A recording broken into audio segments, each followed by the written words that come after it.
Well, our goal on Gemini 7 was to see what the endurance in space would do to the body. It was a long flight. It was a 14-day flight. And Frank Borman and I were selected to do this. And actually, it's very nice. I spent a lot of time in zero-G. I can always recall Frank Borman, after about 7 or 8 days when had gone by, Franklin said, "Jim, call him up and find out if we can't come down early." He said, "Frank, you call him up. I'm staying here."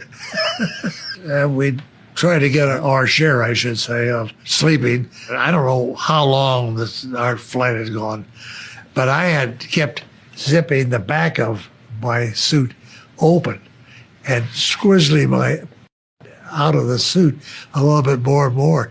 And finally, I decided that with this, I unzipped it and took my suit off, and I was in my underwear, and the suit was pushed someplace down below.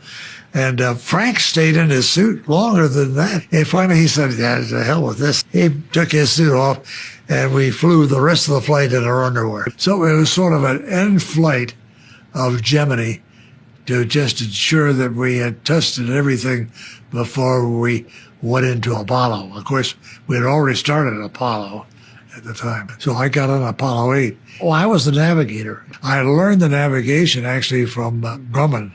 I went up there and they were working on the navigation. So I remember using some of the lights from the buildings across the street on some of our stuff to do the navigation with. The Saturn V, to me, appeared to be a vehicle in which there was much more shaking. It's much more flimsiness.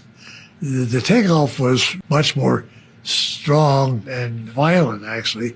The Saturn V appeared like it was almost going to fall apart there for a while as it kept going up. And then, of course, it shook us quite a bit. I really don't know how to explain it, except that you're tightly strapped into a seat and it's shaking you back and forth. You're coming up and you're looking through the window. You could see the clouds disappear as you left the light blue atmosphere. And then as you came on over, you suddenly got into black sky. Black sky that you could see a lot of. You know, the stars were there. Apollo 8 was the first flight to the moon. It did exactly what we were supposed to do. It got into lunar orbit just as we were supposed to. As we came up to the moon, we saw the far side of the moon. Although we had pictures of it from unmanned spacecraft. What we were doing, we were comparing the photographs with the actual site, with how close we were. And some of the stuff on the backside of the moon, some of the mountains that we saw, were very unique. When